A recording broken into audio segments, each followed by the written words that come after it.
Welcome to my channel. Ngayong araw ay pupunta kami sa swimming pool. Actually, dito lang to sa baba ng aming tirahan. Every Sunday, nandito kami. Instead na ako'y lumabas kung saan-saan, mas maganda ritong magpaupo-upo. Minsan, nakakatulog ako dyan. Maganda nga sana kung merong sunglasses para hindi halata na tulog, diba? At isa pa, sa lugar na to, napaka-presko. Napakaganda ng tanawin. Puro halaman. Ang daming ibon din dito. At dito ko rin namimit ang iba nating mga kababayan.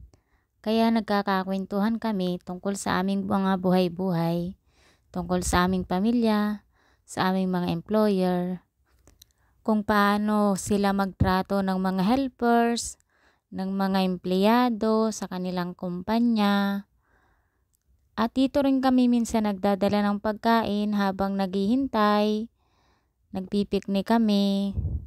At ngayon ngang araw na to ay napagkwentuhan namin ang aming mga naging buhay-buhay noong mga panahong hindi pa kami nag-a-abroad.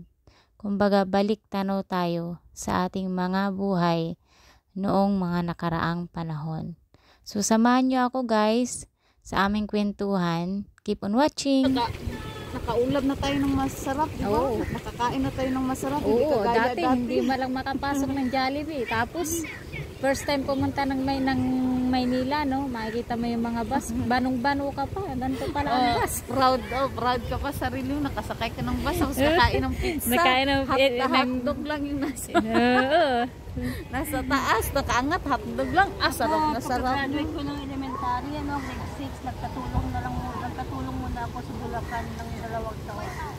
After 2 years, nagpatayo ko ng bahay sa sahod ko. Pinatayo ko sa bahay namin. Sabi ko, uwi ako, mag-aaral ako. Kaya natapos ako ng high school, 19 years old. Okay lang yun. Okay lang yun. At least nakatapos. At least nagsisikap. Ako, nakatapos nga ako ng high school. Tapos gusto ko mag-college. Sabi ko kay mama, mag-aaral ako ng high school. Pagpatuloy ko ng high school, kahit high school lang. Pero kasi high school pa rin, ano pa rin ako, yung self-supporting pa rin. Kasi hindi kaya ng magulang. Sa 5 kami magkakapatid, ako lang nakapagtapos. Yung mga ibang kapatid ko hanggang grade 2, hanggang grade 1, hanggang Eh, dahil nga sa hirap ng buhay, ate. kaya ako talaga, mag-aaral ako kahit high school lang. Pero yung kapatid ko nandito, grade 6 lang. Pero di ba kung hindi ka rin nagsikap, hindi ka rin makaka-abroad. Di ba? Kaya nung una nasa Saudi ako, sabi ko sa kapatid ko, gusto mo mag-abroad? Oo, okay. Sige, tutulungan kita. Sabay naman yung pumunta noon. Tapos nung pumunta ako dito, ate, gusto ko rin pumunta. Paano yun? Yung kanyang dokumento piniki? Kasi di ba hinihingian ng high school? Magawa naman ng agency. Kasi may alam naman ng agency. Ay, meron nga pala sa rekta, no? Sa amin yung agency na namin ang gagawa. Pero ako meron man akong diploma dala kasi nakaano man ako pagka-graduate ko is makip pa man yung kasi 23 pa man ako years old. Pero yung mga kasabayan ko na magbayad lang sila ng 150 na may diploma na sila. Sabi ko, ito pala ka. Sabi ko, Instant na. wala, ganyan. Ay, ano yun? Sa kapatid ko. Ay, Tapos may logo, paano? Logo pa rin ano. Ng school. Paano yun? Ay, tawag doon. Buti hindi tinatawagan ng ano. School. Tapos sabi ng kapatid ko, kung nandito na Kasi hindi mang grades ang hiningi, ano laman, diploma lang. diploma lang naman. Hindi na tinatawagan na, no? Tapos hanggang ngayon, sabi ko, kasi kung gusto ko rin sa Gawa ng agency, bayad ka lang ng 150. Tapos may lugo-lugo pa sila. Sabi ko, sana hindi na ako nag-aral. Pwede pala yun, makakalusot pala. Oo, ng 150. May ano ka na, may diploma ka na. Ganun pala ka, Ang agency, ginagawa na sobrang paghirap. Kaya lang talagang masaya noon. masaya kasi. Kahit mahirap ang buhay. Uy, dati no, okay lang man sa mga kapitbahay na maligo tayo sa puso, nakapanty. Ngayon ay nako. Ay, wala. Iba na ngayon ang mga isip. Madudumi ng masyado. Sa kapitbahay, pag ulan, hala, labasan kami lahat. Tuwan-tuwa, no? Panti lang ha. Oo, tuwan. Tapos alam mo yung sa bundok na ganyan, sa bukid, sasakay ka sa palapa, magpapahugos ka doon, no? Oh, lalo na pag bakasyon. Tapos Ay, oo. kami dati, yung ano ba, kite ba? Oo, yun nga. Ganyan kami Mga pag saranggola. Saranggula, mga Tapos kapitbahay. pupunta kami ng bukid, magtatalok ang tatay ko, gagawa na kami ng yung maliliit na kaldero, mga kawakawali. Okay, tama ngayon, puro bili yung mga ganyan. Pag gusto mong magluto-lutuan, nung araw kami, gagawa kami ng putik. Putik na kawali, Tapos putik yung na pera mo, kaldero. mga dahon. Oo, dahon na. Tapos yung balat ng kindi, di ba? Bayabas.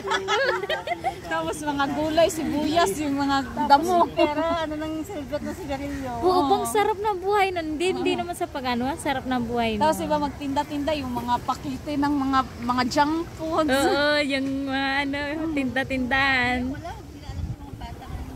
Ngayon, puro na lang cellphone. Tapos kami dati, pag malaki yung buwan, di ba, pag gabi, yung mga kapitbahay namin, labasan niya mga, Magbabonfire. hindi kami maglaro kami, di ba, yung tubig ba, tapos maliwanag. Tapos habul-habulan.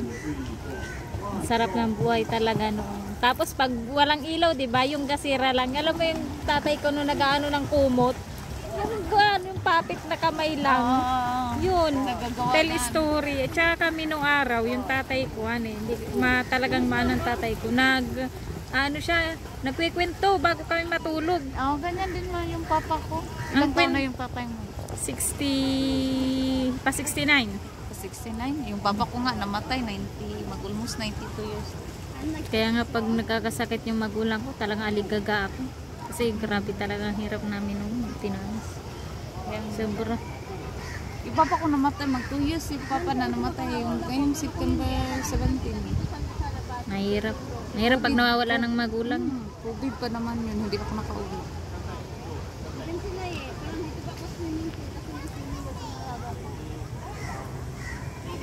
Kaya hayan, ganito ang buhay natin. Magtiyaga tayo dito sa abroad para na lang sa ating mga anak. Hindi nadanasin yung hirap natin nung araw. Diba? Hirap ng buhay. Kasama mo. Sino kasama mo? Eh ate, ilang ano ka na ba dito sa Singapore? Ilang taon ka na dito? Mag 8 years na ako. Pauwi dito. Tagal na, no? Kasama mo pupunta kita. Tagal na ko din sa ano. Tiyagaan lang talaga. Mag 8 years na ako yan. Sa ano nga. Kaya nga yung kontrata ko matapos sana ngayong April. April next year na malapit na. At natapos na yung aming kwentuhan kasi narinig na namin yung coach ng mga little swimmer. So, sana po ay nagustuhan ninyo yung aming daldalan. Salamat sa inyong panonood. At wag po sana ninyong kalimutang mag-subscribe sa aking maliit na channel. Paki-like po at paki-comments po ang inyong mga palapalagay.